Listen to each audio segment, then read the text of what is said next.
This story is brought to you by tapeatale.com. We're at dinner when my daughter's phone beeps. It's a young girl asking for an eye pill. A year ago, a few girls gathered a small stock of hard-to-get emergency contraceptive pills and started a "Call me if you want a pill" campaign. They're still getting calls about it. Isn't it sad to have to reach out to strangers for this kind of help? I said.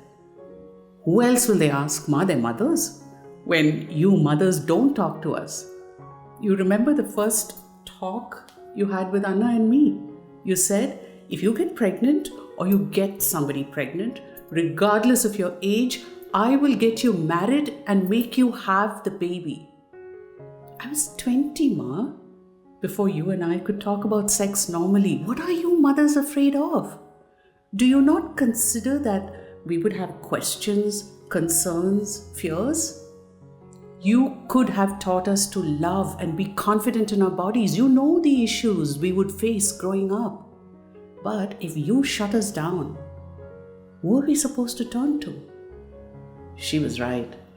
I needed to make amends, and the good thing is, it's never too late to talk about sex. Chelam, first, I'm sorry.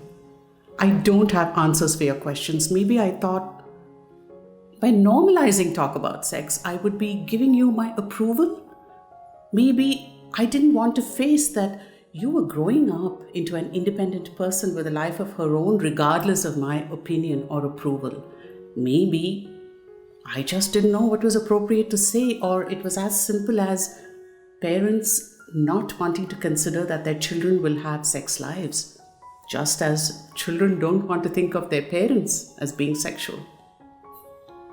When it's your turn, don't do what I did. And remember, there's no one talk.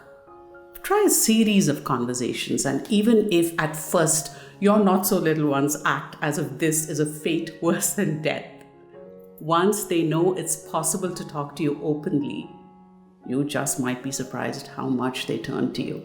Anyway, now, it's our turn. You may be at a stage now where you're comfortable with your sexuality.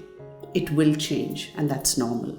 Desire grows, diminishes, or even vanishes as you grapple with living with a partner, coping with your professional life, or being a parent. If you have children, this is probably going to take over a great part of your 30s, leaking into your 40s. When you're pregnant, with all the hormones rushing through your system, you might find yourself becoming hypersexual, yes. Or the very thought of sex might make you more sick than you're already feeling. Both are normal. With babies, sleep and sex both fly out of the window.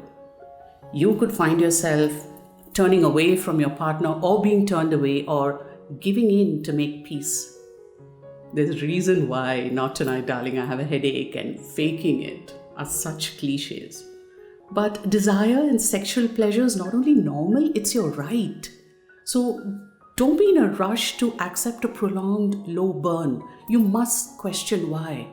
Is it that your desires and your energies are different? Are you pleasing yourself? I hope you are.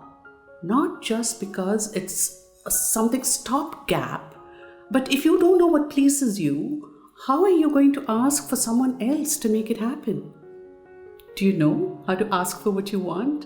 Has the sameness of a partner robbed your pleasure of mystery? Are you becoming less confident about a changing body? And let me tell you this, if you are ever made to feel less for your changing body or your desires, don't put up with it, ever. Remember how at one time we were at each other's throats endlessly as your body was revving up, mine was shutting down reproductive function. Both of us were hormonal and crazy. With perimenopause and menopause for about 10 years, in the 40s and 50s, mood swings, brain fog, tiring easily, the body struggling to regulate weight and temperature, as it was with me, will become your norm too. But hold on. It's not all doom, I promise you.